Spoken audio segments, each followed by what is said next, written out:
Hi guys, this is Charlotte Panganiban and welcome back to my vlog.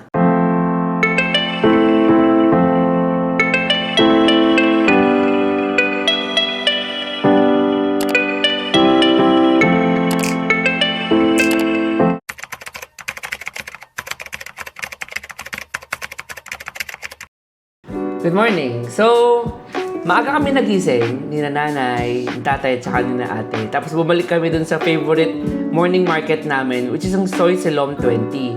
Tapos, namili kami ng breakfast. Gusto ko lang ipakita sa inyo yung mga nabili ko. Tapos tikman natin yung mga food. So, papakita ko muna sa inyo yung mga nabili ko. Right now, meron akong biniling fried banana. Hawakan ko na, no? Ito siya. Mamaya na natin titikman, pero ito yung fried banana. This one. Tapos, meron din akong biniling. Lalaway na ako. Fried chicken. Paano yung kanto fried chicken nila? Ay, may nasamang tissue. Ayan. This one. Laki, no? Ay, yung palang fried banana, guys, is 30 baht. Tapos, madami na siya. Hinatihan ko lang si nanay, tatay. Ito naman, yung kanto fried style chicken nila, o yung Thai fried chicken nila, is magkano ba ito? 3.50. Oh, so, 50 baht. Tatlo na yon, tatlong drumstick. Ito. Okay. Tapos, teka. Next is ito. Mukhang masarap to. Tignan, 10 lang to guys. 10 baht. Yan. Para siyang barbecue, pero hindi siya grilled. Fried siya. So, tikman natin mamaya to. This is 10 baht each. Lalagay na ako. May ano din dito guys, mais. This is 15 baht each. Yan. Nag-share na rin ako kay nanay. Kasi hindi ko naman maubos to. Next. This one is 40 baht naman to. I think this is pad krapao. Pero hindi ako sure. I think pad krapao nga to. Tapos may egg. Fried egg. Tignan mo yung egg guys. So, kung nakikita nyo, ito yung pad krapao. Minced pork. Tapos ito yung egg. Tapos may rice na rin. Tapos pala guys, meron palang libreng coffee or hot choco dun sa baba. So, kumuha na rin. Ito siya. Ito, hop in. Baka naman. Sarap. Okay? Dapat pala may sober pala akong binili sa 7-Eleven. Live Probiotics. Para siyang malaking Yakult. So, yan. Para kahit pa paano may healthy tayong ininom. So, naglolokohan lang no? Okay, first off, tikman natin yung eto. Baba ko lang yung camera, guys. Or layo ko na lang. Layo ko na lang. Okay, eto. This one is yung pad krapao na sinasabi ko sa inyo. Tikman natin. Okay. Favorite kong ano to, guys, Thai food, yung pad krapao. Si ate naman, ang gusto niya is pad thai. Pero ako ito gusto ko. Suka to. Suka. Okay. Kailangan lagyan ng konti. Tapos yung fried egg nila guys. Kung nakikita nyo. Fried egg nila guys. Kung nakikita nyo. Ako ng konti. Yung fried egg nila, ayan. Ang ganda ng pagkakaluto. Okay? So, taste test.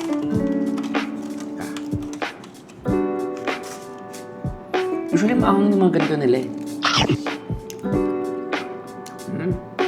Okay. Sarap. Okay, good. 40 baht. That rough. So, mga 80 yun. 80 pesos. Sarap.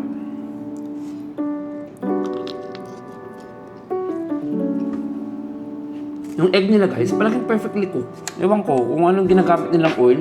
Pati yung mga pork cracklings nila, yung mga chicharon nila. Ang ganda ng pagkakaluto. Parang kahit matagal na nakabukas or nakaano sa hangin, hindi siya nag-go stale. Hindi siya nagiging, ano ba yun, malambot. Hindi ko alam sa Tagalog eh.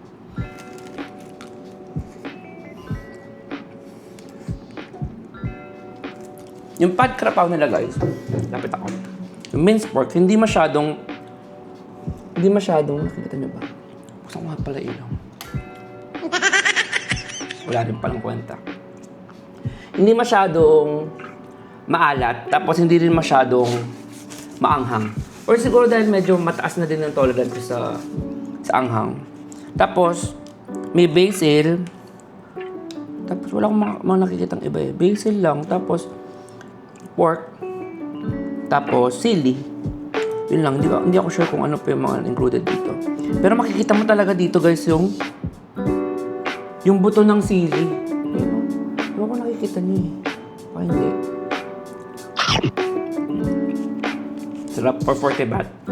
Okay na. Tapos may egg pa. Okay nga. Ito. 10 baht each to guys. Para siyang barbecue pero fried. Ang tawag dun, di ba? Barbecue pero fried. Tikman natin. Bango. Okay. Before pala natin tikman, makikita mo yung buto ng mga sili. Tapos pepper.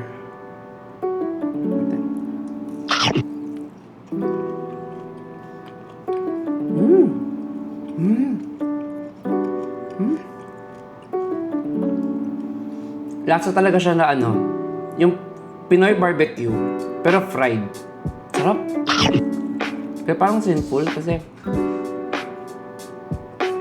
yung sa taas, parang una nilang taba. When may isang slice ng taba, tapos meat na. Sarap. Tapos bigyan natin ng rice. Sarap. Sulit. 10 baht. Sarap. Okay. Next. Subo muna tayo ng pagkrapal. May basil Ito yung basil guys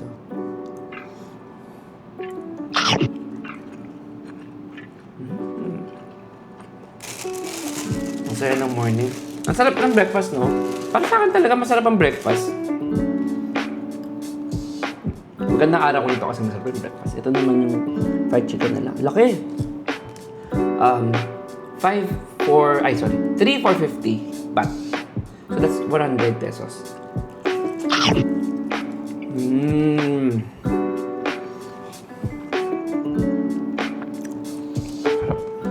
Tapos yung view mo guys, habang kumakain.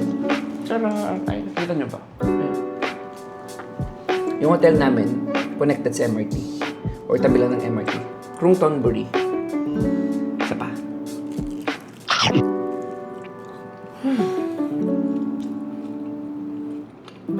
Sarap mabuhay. Sarap kumain. Sarap.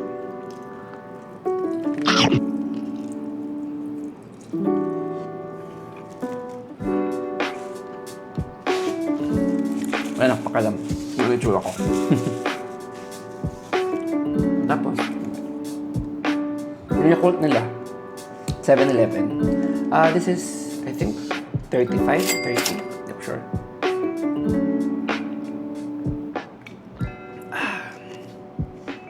Ay. Tikman nyo guys, kung napunta kayo dito. Sarap. Teka. Yan. Okay, pagkrapaw.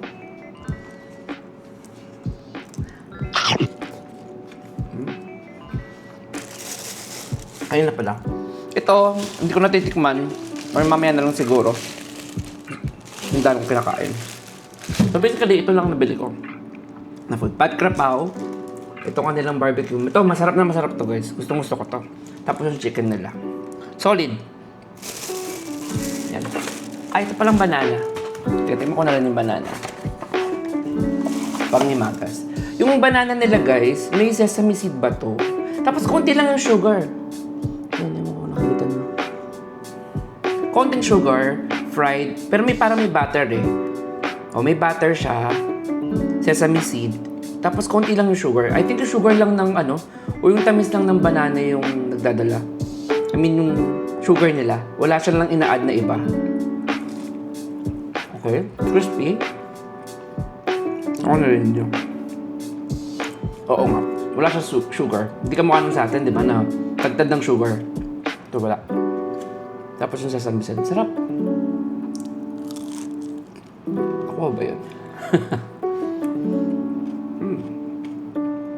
Sarap. Sarap ng dessert. Okay. So, ayun. Yun ang aking breakfast. Ang sarap kumain.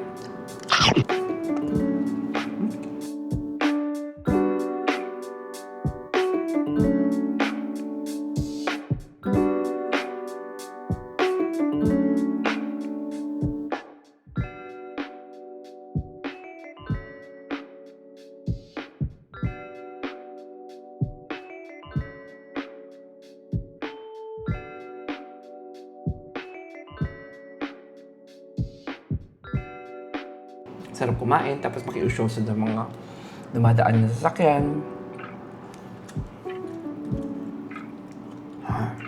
Hop.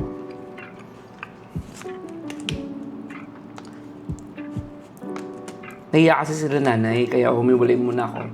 Nasa kabilang kwarto sila.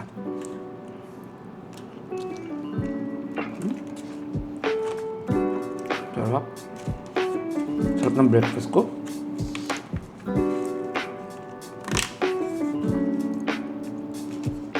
Sarap dito ng pagkain, guys. Tapos mura. Tapos kamukha natin talaga sila. Mahilig sila sa mga savory, sa mga sweets. Sa mga grill. Fried chicken. Mahilig din tayo sa mga ganito. Mga quick fix lang ganun.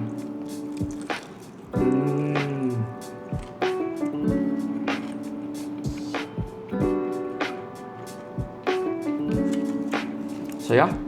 Okay. So, yun lang guys. Nakita ko sa inyo yung nabili kong breakfast. Punta ulit kayo. O kung pupunta kayo dito sa Thailand, Bangkok, try nyo puntahan yung Soi Silom 20. Nasa Surasak siya na station, tapos maglalakad ka lang. From Krongtonburi, Blue Line. Oh yeah, I think Blue Line. Kasi kami right now, nasa hop-in kami. Krongtonburi Station. So from Krongtonburi Station, 3 stations lang siya. Surasak, baba kayo, tapos lakad kayo ng konti. Nandun yung Soi Silom 20, morning market. So since morning market lang siya, morning lang talaga siya. Yung isa, hindi namin napuntahan yung Trok Mar. Malapit ata siya sa Chatuchak. Pero since malayo, hindi kaya nila nanay at ng tatay. So yun yung favorite nila na morning market. Ako din favorite ko siya. So, yeah. Sulit na sulit. And a great way to start the day. Kasi masarap yung pagkain. Mura, masarap yung pagkain. Talagang kahit for sharing kasi ang dami ko na nabili. Hindi ko naman mauubos. So, diba? Okay na okay to for someone na nagtitipid. Or for someone na solo na traveler. O kung dalawa kayo, kahit mag-share na lang kayo kasi madami naman din. Yun lang. So, yeah. Thank you for joining me sa aking breakfast. Sa aking breakfast haul. And yeah, see you on the next video. Bye!